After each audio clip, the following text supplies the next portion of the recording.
Hi, this is the bad boy, Joey Janela, and you're listening to the Going in Raw podcast. Joey Janela always goes in. This is the American Nightmare, Cody Rhodes, and you are listening to Going in Raw. Hey everyone, Kenny Omega here. In case you didn't know, we have an awesome kick-butt show called Stephen Larson's Going in Raw, and they're going to be supporting AEW every week amongst many other things. Goodbye and smooch. Good night. Bye-bye. Hey, friendo, Steve here. And Larson. And welcome back to Going in Raw, the only pro wrestling podcast you need to be listening to right here at youtube.com/Steve and Larson, available wherever podcasts can be found, and of course, taped live at the Twitch at twitch.tv/Stephen Larson. This is the last live recap we're going to do of the year 2021. Been a heck of a year. We've got our Friendo Awards to recap the year going up this Friday, and then on Saturday we have our predictions for the year 2022. Yep. So that should be fun. And then also on Saturday, of course, is the year one pay-per-view, also known as January 1. Yes. Yes. That we're going to be doing live reactions to that. So be on the lookout for that here on the Twitch. But for the next couple days, we are off. So there's that. In the meantime, though, I will continue to upload, in addition to the stuff I just mentioned here, at our brand new channel. We need to make like a little ad for the channel. We should. There's our a lot of brand there's new a lot of channel things on the to-do list.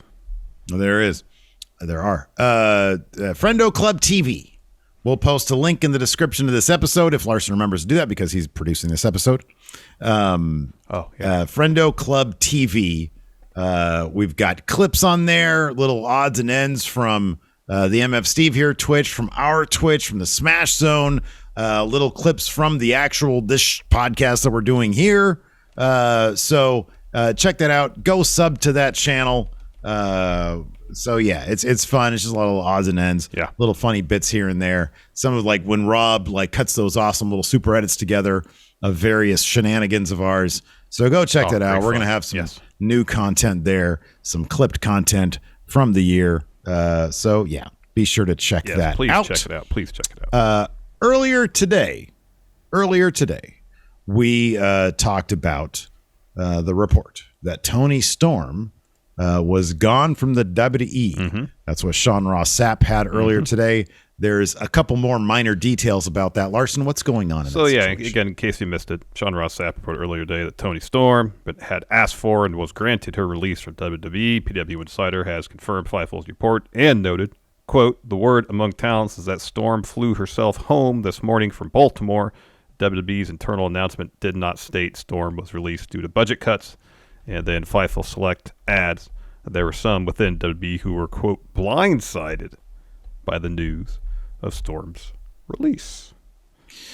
Well, I appreciate that it was of her own volition, allegedly, if that's true. That she was like, hey, I just lost that championship match. It's probably all downhill from here for me because I know how you guys work. And then she's like, yeah, I'm out of here. She's done. It's funny, man, because even, I mean, God, wasn't she part of the first Mae Young Classic? Yep. Is that when she came into the company around then? They've never really got her the way that she was before then with a lot of the great stuff she was doing. And granted, I wasn't like, an aficionado of Toni Storm before then, but I've seen so many awesome clips of her showing off her great personality, her amazing wrestling skills. And they never really quite figured that out, how to do that in the WWE. So whatever she chooses to do, she clearly believes she has a lot of options in front of her, which is awesome.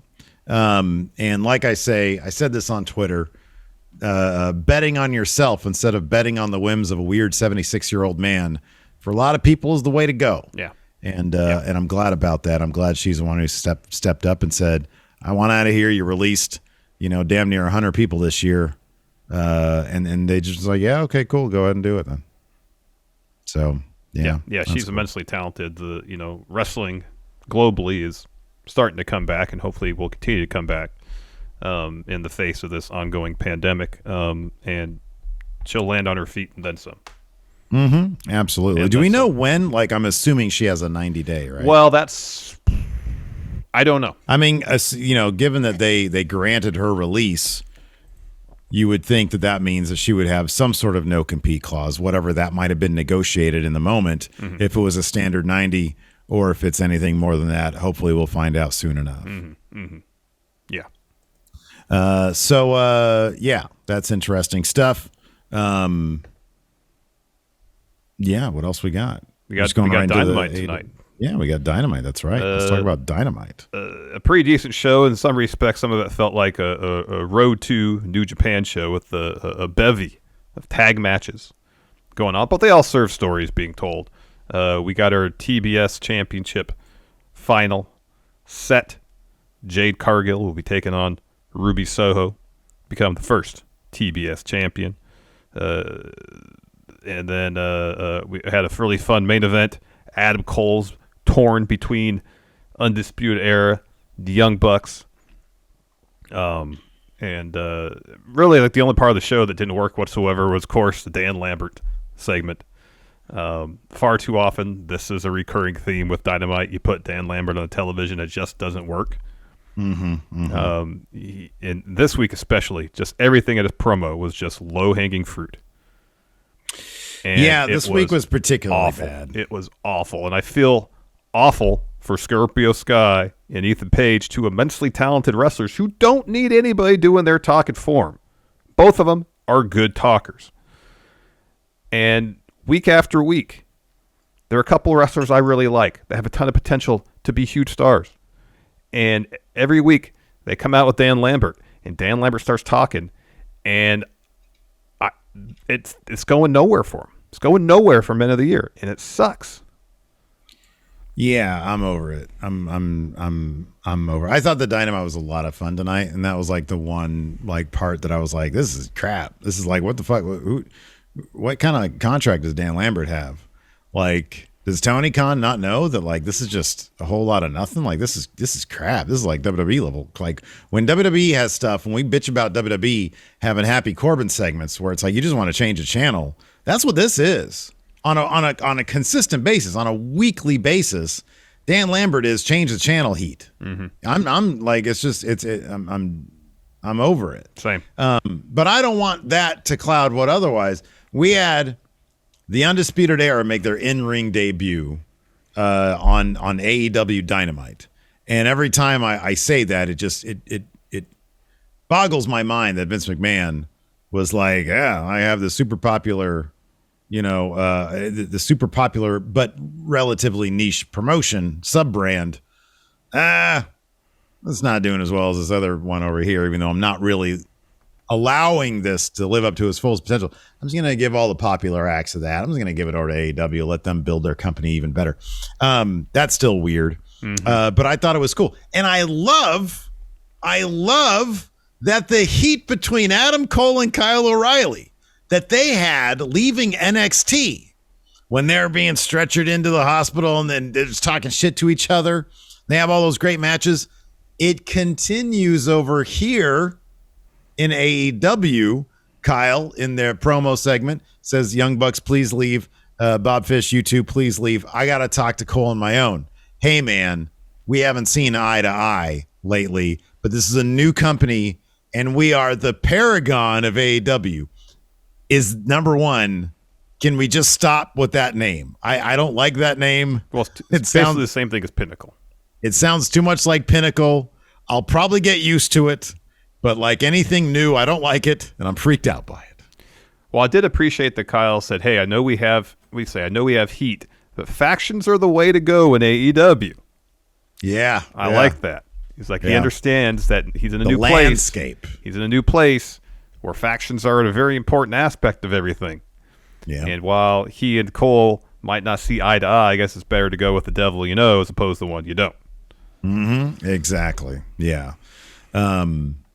So, and then, of course, that is just exacerbated by the end when he inadvertently kicks Adam Cole in the face for the main event. The Young Bucks help Red Dragon, which we'll from now on continue to refer to as Redragon or to Dragon. I just again. want to make sure. Look, I want to save people the time of getting in our YouTube comments or on our Spotify reviews, Apple Podcast reviews. These guys don't even know that they're called Red Dragon.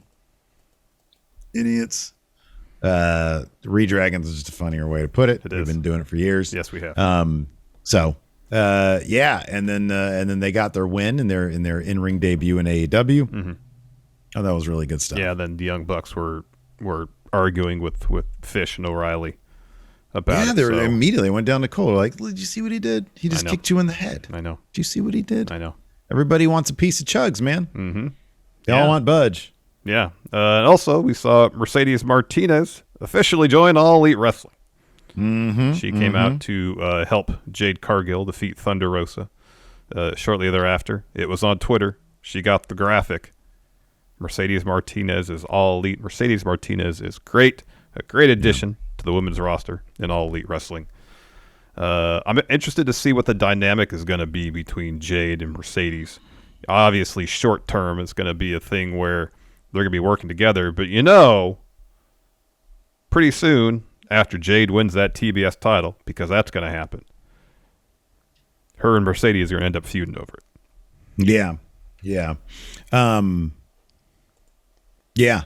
think Mercedes Martinez is great. I love that she sort of took her time and, she sampled Impact a little bit and probably went out to the independents a little bit. I think I saw her name out there. Now she's in AEW. Terrific pickup. Mm-hmm. Really great stuff. Mm-hmm. That's great for her. All right, let's take a quick break here to get a word in from our sponsor, Let's Get Checked. Hey, Larson. Yeah. You're a low energy guy, right? What? Well, I mean, maybe sometimes, not all the time. Am I low energy all the time? Am I? Yes, thoroughly. Low energy. Confirmed. You're a low energy. But did you know that fatigue, hair loss, and even a low libido can all be the result of a hormonal imbalance?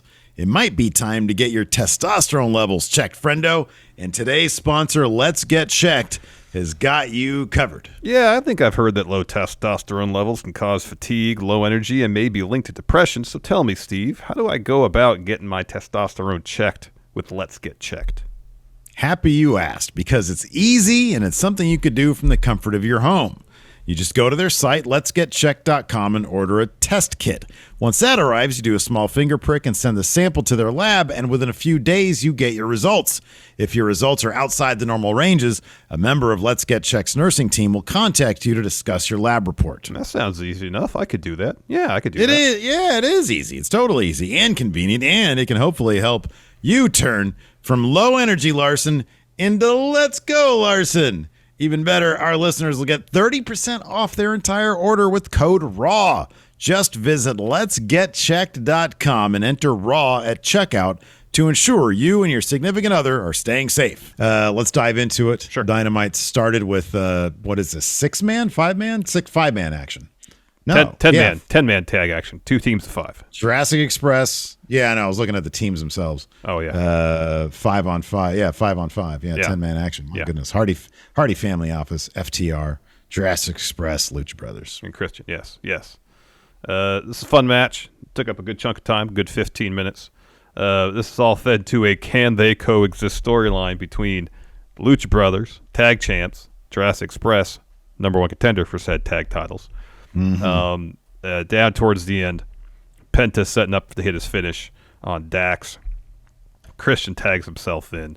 They argue a little bit. Cash then pushes Penta into Christian, and then FTR hit Christian with Shatter Machine to get that win. And just instantly, just disagreement between Lucha Brothers. Christian, more or less. It was just Christian. It's the nature. It was just Christian getting his nose involved in something that doesn't really involve him.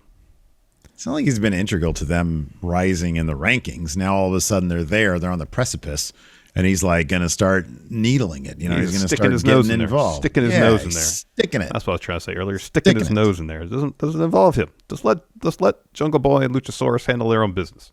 Right. Get out of the way. Your name's Bennett. You ain't in it. Exactly. You should adopt that philosophy. Instead, he's just getting more and more and more involved. And guess what's going to happen? Can't stand that guy. Then people say, "Oh, he's a Hall of Famer." No, he's not actually. So after that, we had more more wrestling action. Well, he's not actually a Hall of Famer. He's a Hall of Fame worthy competitor. Hey, but you're right. And next, more tag team action. Eddie Kingston, Santana and Ortiz taking on 2.0 Daniel Garcia. I love that Eddie's like, as soon as he comes out, he just wants to get a piece of Daniel Garcia. Comes charging out towards him. He does the power walk. He does. That dude, he power walks like nobody. He power walks hilariously and he runs hilariously. They brawl just a bunch to start this thing. And yeah, it's just the entire time. It's just Kingston. I'll never forget him saying, "You're a grown man. You let these two guys call them your dad." So anyways, he's just trying to get his hands on Garcia. Matt Lee ends up getting a win with a big handful of trunks on Santana. That was pretty surprising. That was pretty surprising. After the match, 2.0 hold up Santana. Eddie, who's nursing a bum leg, tries to help him out because Daniel Garcia has the ring bell. He goes and gets the ring bell, and then he just sort of kicks Eddie out of the way, loads up, and then bang. And the thing is, he takes forever to do it. It takes a long time, which makes it mind-boggling that all of a sudden that stupid song from Fozzy pops in, and then Chris Jericho comes out with a baseball bat, and really it just sort of feels like, okay, maybe he's making the save, but he just wants to hear people sing a song. Yeah. Because he's just he goes out there, he starts waving his bat around. The damage is done, and I think that's Eddie's point, because Eddie gets up, he's like, "What are you doing out here?" And he's like, "I'm saving your ass." And he's like, "From what?" Yeah. It's done. Yeah. He says, "I don't need your help." That's what he says, and Ortiz gets between them. Yeah. Hopefully this leads to Santana Ortiz getting out of Inner Circle. And I hope going after so. those tag titles, because they should be. I hope they so. gotta get those tag titles around their waist. How are you, like, if you're Tony Khan, how do you, because what if Jericho's like, "No, I really like these guys. I want them to be with me." Like, he's Jericho. I understand. At the same time, if you're Tony Khan and realize you're leaving money on the table by not having Santana Ortiz get a good title run, you got to think about what's best for your performers, not a performer. Yeah, but it's Chris Jericho. Chris Jericho's got more years behind him than he's got in front of him, man. It's a good point. Say, "Look, Jericho, this is great. This is what we'll do." I'll say this, Jericho. Sorry, you're not one of the four pillars. No, this is what you do. You do this. You got to manipulate. You got to manipulate people, Larson. That's what you got to do. Jericho, listen, be great. Santana Ortiz, Eddie will get in their heads. They're all friends. And he'll be like, "No, you should join us." And they're like, "Yeah." They attack you. They lay you out. And he's like, "Yeah, that's good." And then you'll get your heat back. Oh, when? Just wait on that. It'll happen. And then you just wait him out. Like you said, he's got a lot more time behind him than in front of him. Exactly. Yeah. After that, make promises. Listen, make promises you don't intend to keep. That's what you got. Sounds like a sound business strategy. MJF did a promo next. He's like, "Today I want to talk about unsafe working conditions." He's talking about Sting chucking him out of the ring. He almost landed on his head. MJF, that is. He calls Sting a hack. Says he should have been released long ago rather than revered. If he'd been, he says, and then MJF says, "If I had been working for a more professional company, this never would have happened." But that's something I'm going to bring up in the bidding war of 2024. And he talks about how Punk dodged him all over the match last week, was run away from. He says, "I'm over it. I'm looking for the AEW title." And he turns to Wardlow and says, "Hey, from now on, I want you to start focusing on winning matches rather than doing a bunch of power bombs so you can qualify for the Face of Revolution ladder match. You can win the title shot there, and then you can give it to me because that's what's in your contract." And they call in Mark Sterling, and he goes and reads from Wardlow's contract where it says right there, it's a work-for-hire situation. Whatever Wardlow does effectively belongs to MJF. Wardlow. Yeah, it's funny because Wardlow's always checked out these days. But then when they brought that up, he was like, "Wait, what?" He perked up real quick. Yeah, he did. Yeah. And then MJF says, "No, I'm going to start winning matches too, so I can start ranking up, so I can win the AEW and TNT titles." It's going to be double champ. Do you think he's going to fulfill that particular destiny? I actually had that in one of my Wrestle Juice videos when I was predicting the next four champions. I was like, he's going to go into his world title shot as TNT champion. It's possible. I mean, obviously, he and Cody have history. I know. It's possible. Ugh, I know. Cody, he's not a heel. He's not a babyface. He's a winner, though. That's so we'll see how that works out. Yeah. Well, the shirt says it, so you know it's true. Anyways, backstage. This is great because Christian not only ate the pin tonight, but he got eviscerated backstage. So he's like he's they're all him and Jungle and Jurassic Express. They're all like angry with Penta and Phoenix, the Lucha Bros. Christian's like, my dudes are top ranked. They need to get a title shot. I want a title shot for them. And then Penta says, you say you're a legend. You're not even a good tag partner. And he says, Jungle Boy, you say you're the future. You should consider letting go of the past. And they're all talking about Christian, obviously, because he's super old. Yeah. And then Phoenix says, yeah, we'll accept your challenge. So that happens next week. Next week's Dynamite is loaded. Well, so you mentioned at the head of the show that this was sort of a Road 2 show because we've got loaded shows coming up across the board. We got Battle of the Belts. We got the first TBS show. All next week, or both next week. Both next week. And then even Rampage is stacked. Mm-hmm. Yeah, man. Yeah. After that, we've got Wardlow murdering another human being. This time, Colin Delaney. Yeah, we haven't seen him in a while. Haven't seen him in a while. Remember Colin Delaney? Yeah, he used to be on 205 Live. Yeah, wasn't he? He predated that though. Oh, probably. Wasn't he like in? Everybody always freaks out when Colin Delaney shows up. He was in WWE and he was like, "Yeah, that's right. Yeah." He was best known for his. This is from Wikipedia. He was on WWE CW.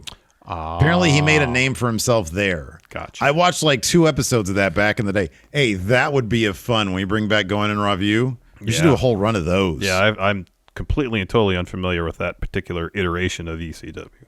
Yeah, I've been it's funny because we're relatively popular wrestling podcasters, yet there's so much shit we don't know. There's enormous chasms in our wrestling knowledge. Yeah, I mean, I stopped watching wrestling for basically 8 years. Yeah, we get by on bad jokes and stupid impressions. Truly, not knowledge. That's overrated. No. So Wardlow hits Delaney with the clothesline, then a powerbomb, and the crowd's saying, "We want more." He obliges, hits another, then another, and then another. All the while, Sean Spears in the background eating a carrot. And on the 4th powerbomb, he's over it, tosses the carrot aside. Because he was back in the locker room with MJF and Wardlow, and when MJF was bringing up, "Hey, you're doing too many power bombs," Spears is like, "I've been telling you that." Mm-hmm. Yeah, he has been though. He has been. Defense. That's true. Yeah. So Wardlow gets the win after 4 power bombs, and then Delaney stumbles out of the ring and walks past Sean Spears, and Sean Spears gets out of his chair and hits him with it. Bank. Yeah.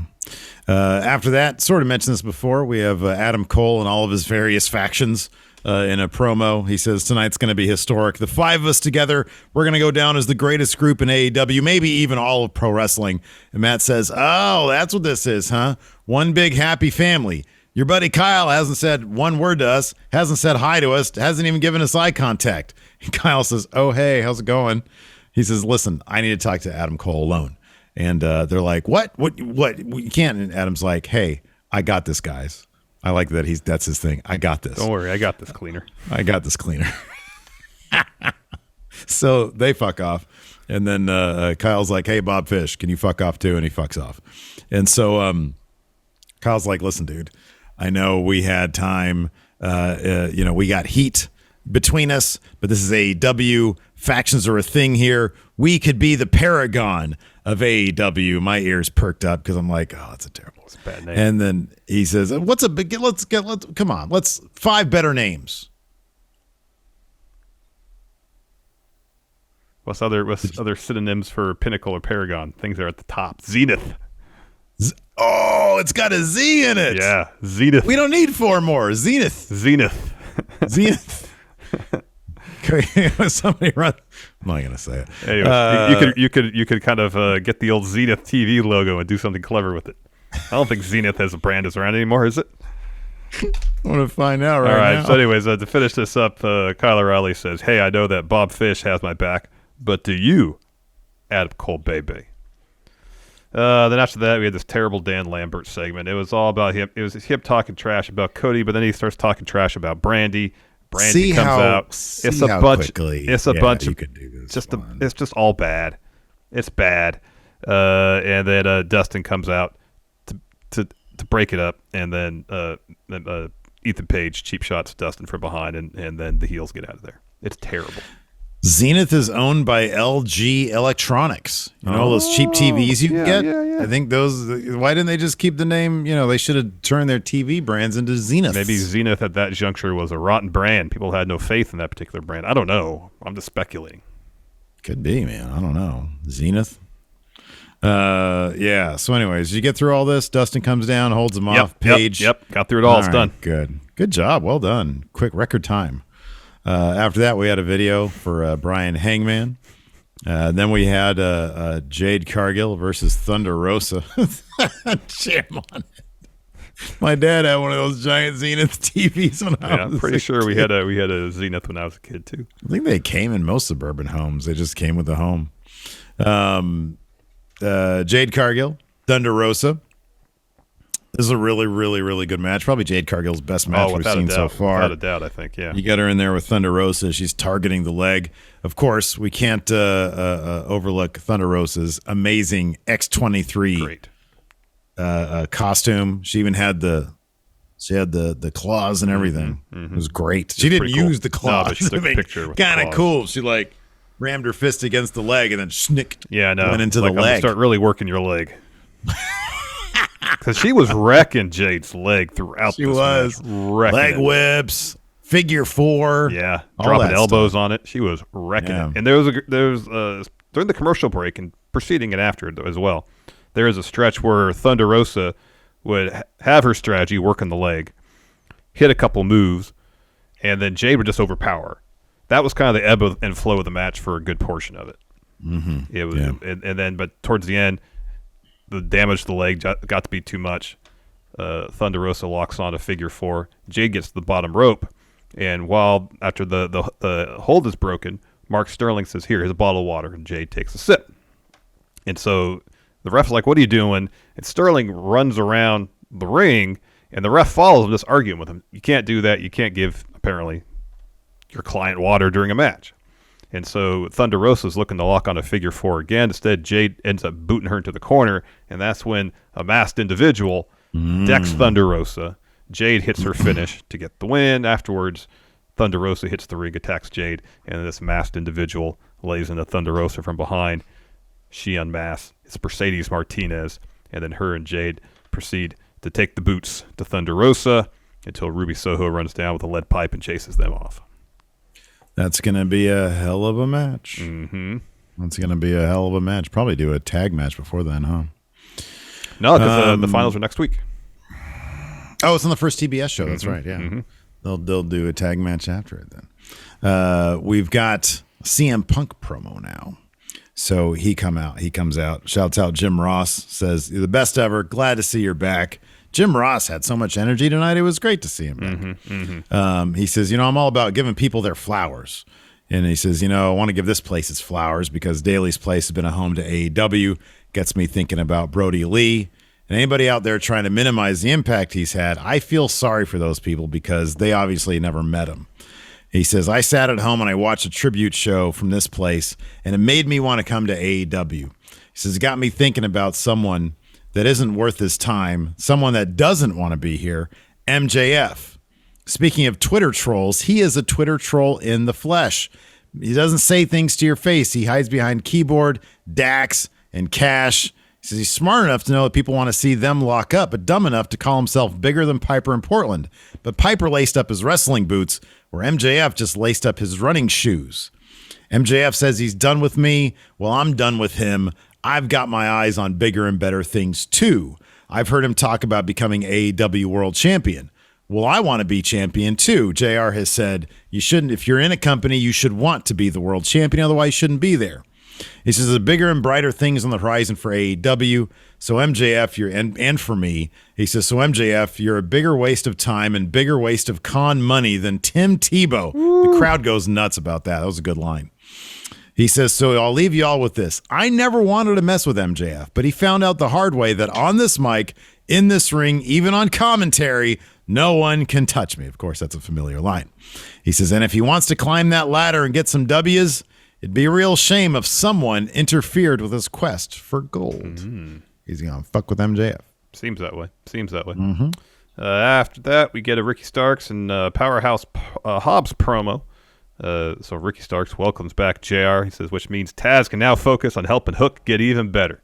More technique by Taz's, which we're getting one on Rampage. I can't wait. It's going to be great. And he says, now I want to focus on Dante. He says, by eliminating me from the Battle Royal, Dante, you really screwed up any chances you have having any kind of career here in AEW. And he says, if I remember correctly, last time, Dante, you met Powerhouse Hobbs. We all know how that went. And Hobbs just pretty much says, Dante, do you want to revisit that history? Marinate on that. After that, we had a Hikaru Shida, Serena Deeb. Oh, you want to talk about Sammy doing the sign thing during picture-in-picture? He was like, it was during pick. No one I didn't see. I don't pay attention to picture all right. So he was doing it during picture-in-picture, and it was like, hey, I had 5 title matches, 4 defenses, lost my title after 2 crossroads, New Year's resolution, get the title back. That's pretty much it. Good luck with that, Sammy. Yeah, probably not. Here's my prediction for Sammy. He's going to go titleless in 2022. No. After that, we had I was putting up the AEW QA thread. This one. Gotcha. Hikaru Shida, Serena Deeb package. Shida says, your loss is your fault. Stop whining. She said, just ask for the rematch. She says, my answer is bring it. I'll beat you down again. It was good stuff. It was great. Was really good stuff. It was great. Yeah. Then we get a Brian Pillman interview. He talks about last week, his brother, Griff Garrison, walked right into the House of Black. He says, admittedly, I don't remember much about that night, but I do remember the sound of the bell ringing over and over while Malachi tried to end Griff's careers. And he talks about getting a cheap shot from Malachi. He says, as a second-generation wrestler, been busting my ass, and it all started right here in Jacksonville in AEW, and now it's time for me to take a trip to the House of Black, but I'm not going to kick in the door because that's what you want me to do. He continues, never knew my dad, but I learned one thing from him, and that's one thing from him about life, and it's that you only get one of them, and I'm not giving Malachi mine. So next week, you're going to see a brand new Brian Pillman Jr. Lights come down. New Junior. And then, Malachi's on stage, all dramatic lighting. He kind of points in the direction of Pillman. Lights come down, come back up about 10 seconds too early because you see him walking back through the tunnel still. He's got a normal guy walk. Like when he walks in front of the cameras, it's very foreboding, and like, oh, I'm a man of supernatural tendencies. But like you just see him saunter. Hey, how was that? Did I point good, Tony? TK. I'm gonna make my own Twitch channel. It's great. Sure, it's great, dude. Go ahead, Tommy. Yeah, go ahead and do that, Tommy. So they announced on Rampage we're gonna get Cody versus Ethan Page for the TNT title. Darby versus Anthony Bowens. They had a little bit of a back and forth video package there too. Technique by Taz on Hook's Red Rum, the Taz mission, and then a street fight. Penelope Ford and the Bunny versus Ty Conti and Anna Jay, and they had another video package for that match, and they went through the card for Dynamite next week. Get a load of this. Danielson Page 2 for the AEW Championship. Ruby versus Jade. Crowned the first TBS champ. Malachi versus Pillman. Lucha Brothers versus Jurassic Express for the tag titles. Loaded show. Loaded show. Yeah, it's going to be a good one. What airs on TBS prior to... TBS is very funny, right? Yeah. I imagine some sort of sitcom. I'm sorry. I'm not actually asking you. I'm just sort of like... I'll just put it together. I'd imagine some sort of sitcom. I don't know why I threw that out there. It's probably not The Accountant. No, because that's TNT. They know drama. TBS, very funny. Let's find out. All right, TBS you look into schedule. That. You look into that Wednesday. While you look through that. Then we get to our main event, Redragon. They had the video, the Titantron video package. They had some music that kind of sounded like Danzig. It was very dramatic. They had a dragon on their thing. What are you finding out over there? Gee whiz. Oh, my God. What? No wonder they're putting this on TBS. Oh, this is horrific. This is awful. From 5 p.m. till 7 p.m., they've got Young Sheldon. From 7 p.m. till 11, they've got The Big Bang Theory. And then from 11 to midnight, they got Young Sheldon again. Oh, my goodness. What the... Really? Oh, my God. So, wait, what time does Dynamite starts at 5? So, yeah, I don't know. They might go back to 8 on TBS. I don't know. Well, here 5 there. Yeah, even if it's 8 No, I mean there. they might do it live on the East Coast, but taped here on the West, like they did when Dynamite first launched. I don't recall. If I've Right, heard- but regardless, look, I'm saying this. Regardless, there's going to be some sort of Sheldon lore because he's the main character in Big Bang Theory as well.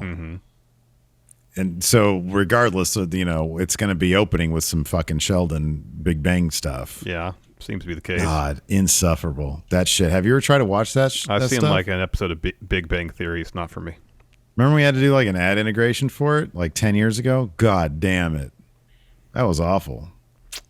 Not for To me. sit through some of that crap. Not for me. Main event was a lot of fun. Redragon and Adam Cole working well together for the most part. That is until actually there's this great man. So at one point, Adam Cole super kicks Orange Cassidy. Redragon hit total elimination. Chuck breaks up the pin, and Chuck takes a nasty spill at one point. He's got a big bruise on his face for the rest of the match. It looked like. I got Yeesh, a quick yeah. glimpse of it, so maybe I saw that wrong. So, anyways, the match goes out onto the ramp. It's crazy out there. Cole's looking for a Panama Sunrise on Chuck on the stage. Instead, Chuck reverses to a backdrop, and then Chuck takes out Redragon with a dive off the stage. And then Trent spears Cole on the ramp, and then Orange hits Cole with a diving DDT back in the ring, gets a 2, and then Trent hits Cole with pile drivers. Orange follows with beach break. Redragon break up that pin. Kyle O'Reilly pulls Cole to their corner, tags himself in, and then in a flurry of action, Kyle O'Reilly accidentally kicks Adam Cole off the apron. Orange rolls him up, gets a 2. So best friends take out Kyle O'Reilly, they take out Bob Fish, they get their hug in. Brandon Cutler runs down ringside, he gets in the ring, he gets decked by best friends. Young Bucks run down, while the rest taking care of Cutler. Super kick best friends, and then Redragon hit Chuck with Chasing the Dragon to get the win. Yeah, and then they Young Bucks come over to Cole and they're like, "Oh," and Cole's like, "Why did you kick me?" And they're like, "Yeah, he kicked you." And they're like trying to, butter Well, I him think up Cole is against- saying, yeah, I don't think they meant it. I thought I saw did him mouth that. Did he say but that? I don't think he meant it. He's, Oh. Chugs is a good guy. He's an understanding guy. So yeah. Anyways, man, look at these bazingas in the chat. I don't like that. Maggie, can you please block any? Oh, here we go. There's a poll up. Big Bang Theory running away with nay. 70% of our crowd here at Going in Raw Not are fans, real apparently. ones. Real ones. The yays in the yeah. Oh wait, the tide's starting to turn here. Yeah. 66 to 34. Okay, it's getting better. All right, Can very we well. please block these 13 people that are going? Oh, No, 15 don't do that. people Come on, are Steve. going Be yay. cool. Can we please find out who these We all 16 don't have to people like are? the same things. Yeah, we do. No, we don't. Graz with the sub. 12 months. This says here, Mercedes Martinez.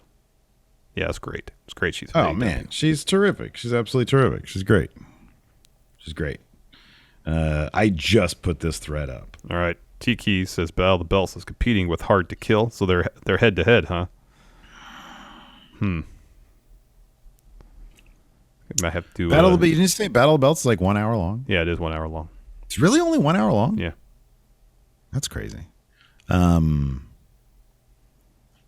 to Kill. That's not is that a pay-per-view or Yeah, is I that think an it's Impact live. Plus? I think it's live. That's a real pay-per-view? Yeah. Isn't Gresham going to be on that show? Yeah. Against What is the card for that? Like it's besides Moose that match? versus shoot. Yeah, I think it's Deanna and Mickey James in a street fight. Oh, that'll be good. And then, gosh, who is Moose taking on? Moose is taking on. I'm gonna guess. I'm gonna say it's Ed Edwards. That's not right. Next, here we I go. think they already had a match. Moose versus Matt Cardona versus W Morrissey. Oh, So it's a three-way triple threat. triple threat. Yeah. For the wow. Inaugural. Oh, that's right. They're doing the first ever Knockouts Ultimate X match. That's right. Chelsea Green versus Jordan Grace versus Lady Frost versus Rachel Ellering versus Rosemary versus Tasha Steelz. That is going to be a killer match. That's going to be nuts. Yeah, it's gonna be great. Josh Alexander versus Jonah. Oh, that'll be good. Oh, whoa, that's cool. Yeah, that'll be good. Too. Listen to this. The 10-man, this is like a going in Raw match. 10-man hardcore war match. Ed Edwards, Rich Swann, Willie Mack, Heath and Rhino versus the Good Brothers and Violent by Design. The Inspiration versus the Influence for the Impact Knockouts Tag Championships. That would be good. In Impact X Division Championship action, Trey Miguel versus Macklin. And then Gresham versus Sabin. So is that actually for the title? Macklin versus Trey Miguel? Yeah, it is. Okay. Yes. You just said an X Division action. I wasn't sure if they were having I said X Division Championship action. Oh, okay. So, yeah. That's cool. The venue is a place called The Bomb Factory in Dallas, Texas. Unless they're actually just having it at a bomb factory. I don't know.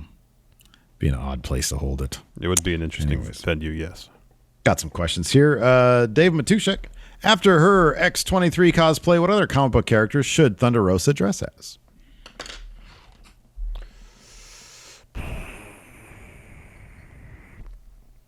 She could dress as the Flash. Lobo. Oh, Lobo would be great. Lobo would be sick. That'd be cool. I'd say the Flash because the whole lightning bolt thing. Madman. That'd be great. Because she can't. Some of her stuff with the lightning bolt. Yeah, it looks like Madman. Yeah. Man. Shane's birthday tweet says, "Does Cody ever have wearable merchandise? As a Cody fan, I can't wear anything in public without feeling embarrassed." Yeah, no, it's all bad. Yeah, it is. It's all bad. It really is. Look, I love Cody. He's my favorite wrestler right now. I love being on his island. His merch is dog shit. That we can agree on. Moses, well, good. I'm glad. Moses Opposes says, which would you prefer? Keith Lee answers a Cody Open challenge and wins the TNT Championship. Okay. Or wow, this is an interesting one. Or Brody Lee Jr.